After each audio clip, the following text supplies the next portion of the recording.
Au Moyen-Âge, les personnes handicapées étaient représentées dans l'ensemble de la société. Ceux qui sont nés dans des familles de paysans ordinaires ont simplement continué leur vie et ont fait de leur mieux, quel que soit leur handicap, qu'ils soient boiteux, aveugles ou muets. Cependant, les petites personnes avec leur petite taille se sont retrouvées populaires auprès des monarques à travers l'Europe.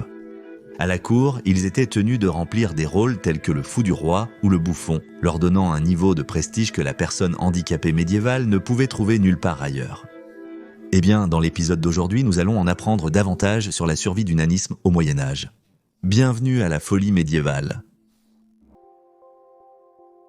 Il n'y avait pas de terme générique pour les personnes ayant des handicaps physiques ou mentaux pendant le Moyen-Âge. Les personnes souffrant de pauvreté, de maladie ou de handicap étaient toutes regroupées en tant que malheureux qui méritaient de la sympathie et avaient eu besoin de compassion, de prière et d'aide. Il n'y avait pas de diagnostic, vous étiez estropié si vous ne pouviez pas marcher, fou si vous souffriez d'une maladie mentale et un idiot si vous aviez une déficience intellectuelle. Était considéré comme un cadeau par beaucoup, bien que comme une malédiction par d'autres. Il y avait deux écoles de pensée opposées. La première était que le corps physique pouvait être corrompu par le péché. Le monde médiéval tout entier vivait dans la crainte de contrarier Dieu et toute forme de maladie physique était considérée comme une rétribution divine. La deuxième école de pensée était que les personnes handicapées affichaient une forme de piété supérieure. Ils étaient plus proches de Dieu parce qu'ils enduraient le purgatoire sur terre et arriveraient au ciel plus tôt. Dans le premier cas, on s'attendait à ce que les familles soutiennent leurs proches handicapés. Beaucoup vivaient et travaillaient dans leur communauté avec le soutien de la famille et des amis. Lorsque cela n'était pas possible, l'aide était fournie par les monastères et les hospices. Personne ne comprenait pourquoi certaines personnes naissaient avec des handicaps, donc les parents étaient souvent blâmés. L'historienne du handicap Philippa Vincent Connolly déclare, citation, « Si un enfant naissait avec une déformation sévère, il ne survivrait probablement pas très longtemps. Mais si les enfants survivaient, on considérait que quelque chose clochait chez les parents. Les parents devaient avoir vraiment gravement péché ou vu quelque chose d'inapproprié qui aurait dû affecter le bébé dans l'utérus, ou la mère devait avoir été impliquée dans le culte satanique ou la sorcellerie. » Il est difficile pour un homme riche d'entrer au paradis. Certains handicapés, y compris ceux atteints d'infirmités physiques, se rendaient à pied sur des sites sacrés et des sources de guérison en tant que pèlerins. Ils espéraient être bénis d'une guérison de sanctuaires tels que ceux de saint Thomas à Becket à Canterbury ou le Leperswell dans le Dorset. Dans de nombreuses églises, des offrandes de cire en forme de membres étaient déposées sur l'autel. Par les souffrants ou leurs proches, les ex-voto étaient fabriqués dans l'espoir que Dieu puisse les soulager de leurs plaintes. Après tout, même avec l'aide d'un médecin, il ne pourrait y avoir aucune chance de guérison sans la grâce de Dieu. De nombreux clercs cherchaient à vivre parmi et à aider les pauvres et les malheureux, les handicapés et les exclus comme moyen d'entrer au paradis. Les soins aux malades et aux handicapés étaient basés sur les enseignements de l'Église. L'un des philosophes et théologiens les plus influents du Moyen-Âge, Thomas d'Aquin, considérait l'acte de charité comme étant, je cite, « non seulement l'amour de Dieu, mais aussi l'amour de notre prochain. Ainsi, nourrir, vêtir et loger les pauvres et les infirmes est devenu le travail des nonnes et des moines. » L'Église a construit un système économique où les membres les plus riches de la société pouvaient acheter leur salut en faisant des dons à la charité et en aidant les pauvres. Encore une fois, les médiévaux craignaient la colère de Dieu et les plus riches de la société ressentèrent le besoin de donner leur argent aux pauvres pour compenser le fait qu'ils étaient riches. C'était une sorte de pénitence pour compenser tous les péchés commis. Bien que les personnes handicapées n'étaient pas toujours considérées comme pauvres ou malades. Selon l'auteur Yale, Goglin, citation, « Dans les hospices des XIVe et XVe siècles, toutes sortes de malades étaient accueillis, à l'exception des lépreux, des boiteux, des unijambistes et des aveugles qui, en raison de la nature incurable de leurs handicaps, ne pouvaient pas être considérés comme véritablement malades. D'autre part, les femmes enceintes sans moyens étaient accueillies car 3 catégories de personnes sont admises dans les hospices, les pauvres, les pèlerins et surtout les malades. » Et les affaires. Les fous étaient un cas à part entière et étaient souvent emprisonnés s'ils étaient considérés comme dangereux. Au milieu du XIIIe siècle, les tribunaux royaux anglais ont commencé à superviser les affaires impliquant des prétendus idiots.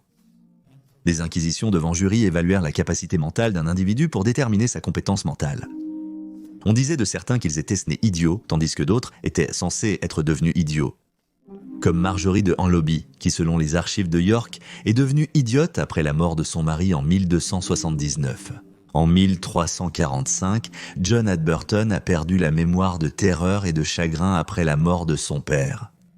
Ou Robert de Corbrig, qui avait des compétences mentales jusqu'à ce qu'il aille à Oxford et je cite « Quand il est revenu, il était idiot et est resté ainsi et n'a pas connu d'intervalle lucide ».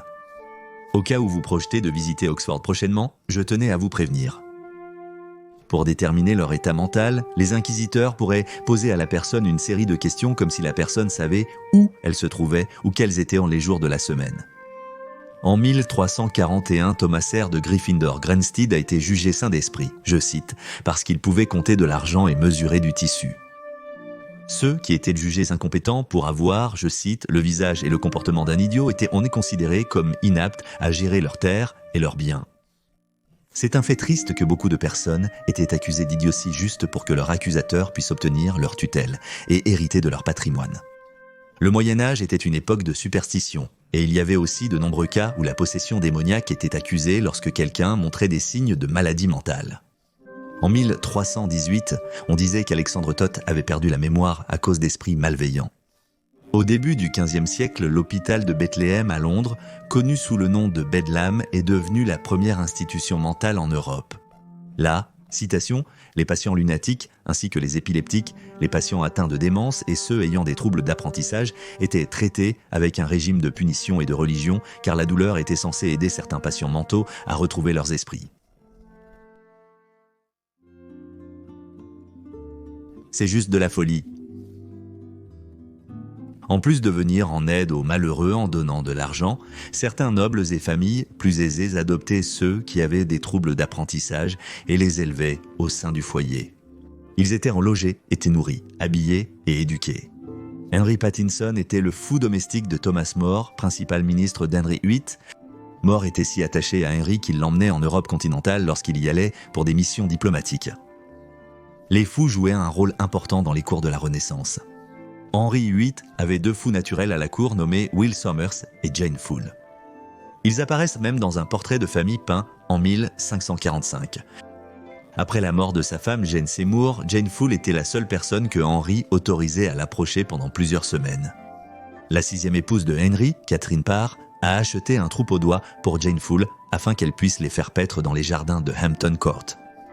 Les fous naturels avaient généralement des gardiens payés pour s'occuper d'eux car ils étaient incapables de gérer leurs affaires. Il y avait à la fois des fous naturels et des fous artificiels. Le fou naturel était une personne que nous percevrions comme ayant des difficultés d'apprentissage. Le fou artificiel pourrait être soit un clown ou un bouffon qui était un maître du slapstick et de la bêtise, soit un comédien astucieux qui était rapide et intelligent avec ses blagues et son esprit. Ceux affectés par le nanisme tomberaient dans la deuxième catégorie et beaucoup étaient appréciés dans les cours royales européennes en raison de leur valeur de nouveauté. Faisons du bruit pour le petit gars. Le nanisme est une condition génétique qui se caractérise physiquement par une petite taille, généralement définie comme étant inférieure à 4 pieds, 10 pouces et à l'âge adulte. Selon la cause de la condition, les personnes atteintes de nanisme peuvent également avoir une grosse tête et une taille de membres ou de torse disproportionnée. La reine Henriette Marie, épouse de Charles Ier d'Angleterre, avait un bouffon nain bien aimé nommé Sir Geoffrey Hudson. Il était également connu sous le nom de Lord Minimus et était décrit comme, je cite, « l'une des merveilles de... ». Il a été offert à la reine après l'avoir ravi en sortant d'une tarte, vêtu d'une armure miniature. Il a combattu pour les royalistes pendant la guerre civile anglaise et a accompagné la reine lorsqu'elle a fui en France. Cependant, après avoir été insulté par le frère de Lord Croft, il a tué l'homme lors d'un duel et a été exilé. Quelques mois plus tard, Hudson a été capturé par des pirates barbaresques et a passé les 25 années suivantes en esclavage en Afrique du Nord.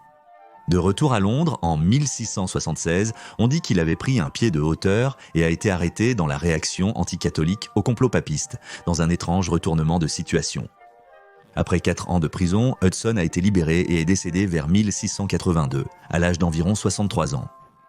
Marie de Guise, la reine d'Écosse, avait dans sa maison une bouffonne nommée Sarah et une naine nommée Jeanne pendant les années 1530. James Ier avait un bouffon nain nommé Archie Armstrong, qui était décrit comme étant, je cite, 1 mètre de haut et pas un clou de plus sa stature. Être à la cour était souvent une loterie et le traitement pouvait être mitigé. Certains nains étaient considérés comme guère mieux que des chiens de chasse et à ce titre, la marquise de Mantoue a marié ces 2 nains l'un à l'autre et a donné leurs enfants en cadeau comme s'ils étaient des chiots. Ailleurs, les nains étaient grandement respectés. À la cour française, en 1319, les contes montrent que le nain de la reine a reçu 32 paires de chaussures. Un nain nommé Jamie vivait avec les Stuarts du château de Myrtly. Ses devoirs comprenaient l'envoi du courrier, le désherbage de la cour et le comptage du nombre de volailles envoyées par les locataires en guise de loyer. Il est décrit dans le livre rouge de Grand Tully comme étant, je cite, obèse et déformé. Jamie avait cependant un autre talent et on le trouvait dans la salle à manger où il s'asseyait par terre et observait les convives pendant leur conversation tout en commentant de manière critique, je cite, avec beaucoup de vivacité parfois une amertume caustique.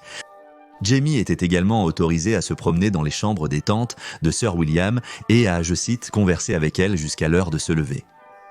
Jamie a passé ses dernières années, je cite, à manger et à faire l'amour aux femmes de chambre et il est mort en partie à cause de la perte de ses amoureuses et en partie à cause du mépris du cuisinier. Au moment de sa mort, Jamie avait économisé entre 400 et 500 livres de ses salaires à Mertley, ce qui est estimé à environ 24 000 à 37 000 aujourd'hui. Pas trop mal. Merci beaucoup d'avoir regardé cet épisode de Folie médiévale. Abonnez-vous si vous aimez ces vidéos. À la semaine prochaine pour une autre. D'ici là, passez une excellente semaine.